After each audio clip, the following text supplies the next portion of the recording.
Assalamualaikum warahmatullahi wabarakatuh. Alhamdulillah wassalatu wassalamu ala Rasulillah Sayyidina Muhammad ibn Abdullah wa ala alihi wa sahbihi wa man wala amma ba'd.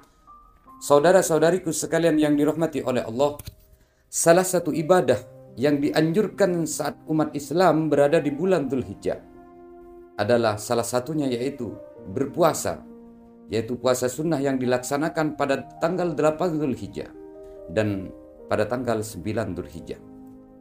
Karena banyak keuntungan dan besar sekali manfaat ketika kita melaksanakan puasa di bulan Dzulhijjah, yaitu apalagi bisa berpuasa daripada 10 hari pertama di bulan Dzulhijjah ini. Karena banyak kisah di 10 hari pertama di bulan Dzulhijjah ini, dari tanggal 1 sampai tanggal 9, tanggal 10 Yaumun Nahar, banyak kisah yaitu daripada nabi-nabi kita terdahulu.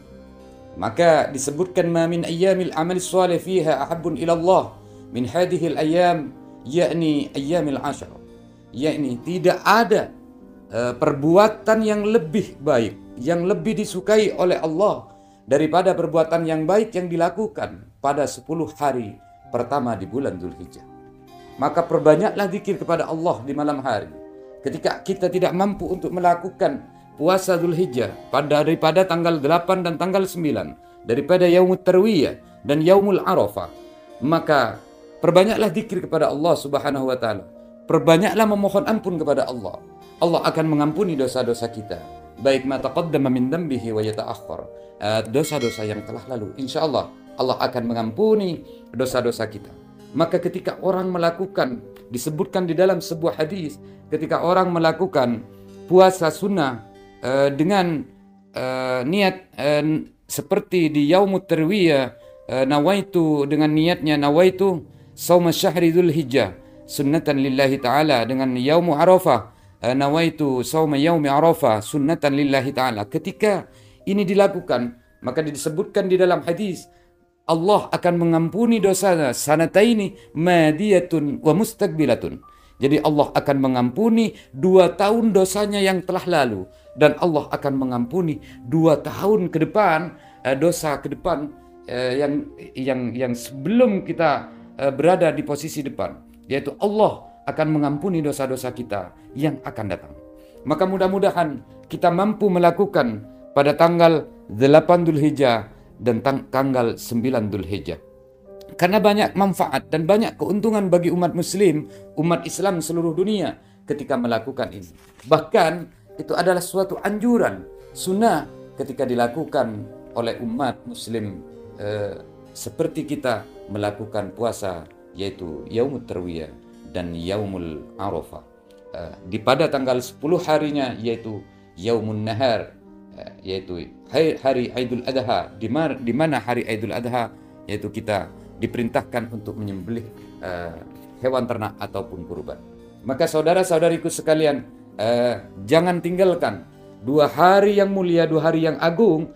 Kalau nanti pada tahun 2023 ini, yaitu hari Idul Adha, terjadi Yaumun Nahar, akan terjadi pada hari Kamis, akan dilakukan dan dilaksanakan Yaumun Nahar, Yaumul Idul Adha pada hari Kamis, maka Yaumut Tarwiyah dilaksanakan pada hari Selasa, adapun Yaumul Arafah dilaksanakan pada hari Rabu. Maka di hari-hari tersebut banyak faidah, banyak sekali pahala-pahala yang akan diberikan oleh Allah Subhanahu wa taala ketika kita melakukan pekerjaan-pekerjaan baik di 2 hari tersebut, yaitu selain berzikir kepada Allah, selain memohon ampun kepada Allah atas dosa-dosa kita yang lalu, apalagi bisa melakukan 2 hari berpuasa di bulan Dzulhijjah, yaitu pada tanggal 8 Yaumut Tarwiyah dan Yaumul Arafah. Insyaallah Allah akan mengampuni dosa kita. Ketika kita melakukan 1 hari aja pada tanggal 8 Yaumut Tarwiyahnya, maka di hadis lain disebutkan Allah akan mengampuni 1 tahun dosa kita yang lalu dan 1 tahun dosa kita yang akan datang. Alhamdulillah ketika kita bisa melakukan puasa di Yaumul Arafah pada hari Rabunya, maka disebutkan di dalam hadis sanatain madiyatun wa mustaqbilatun, Allah akan mengampuni 2 tahun dosa yang lalu dan Allah akan mengampuni, wa mustaqbilatun, dosa yang akan datang. Wallahu a'lam bissawab. Mudah-mudahan kita semua diberikan kekuatan iman oleh Allah dan diberikan suatu kesungguhan ketika menghadap kepada Allah Subhanahu wa taala, ketika meminta ampun kepada Allah Subhanahu wa taala, diberikan kekuatan iman agar supaya kita bisa melakukan apa yang telah dilakukan oleh baginda Nabi Muhammad SAW dan apa yang telah dilakukan oleh para ulama-ulama kita terdahulu. Mudah-mudahan kita juga akan bisa menjalani puasa Tarwiyah dan juga puasa Arafah, agar supaya apa yang telah disampaikan baginda Nabi Muhammad SAW bisa kita dapati, yaitu melalui rahmat dan ridha Allah Subhanahu wa taala, dan dosa-dosa kita akan diampuni oleh Allah Subhanahu wa taala. Wallahu a'lam bissawab. Kurang lebihnya kami mohon maaf yang sebesar-besarnya. Hadanallahu wa iyyakum ajma'in. Assalamualaikum warahmatullahi wabarakatuh.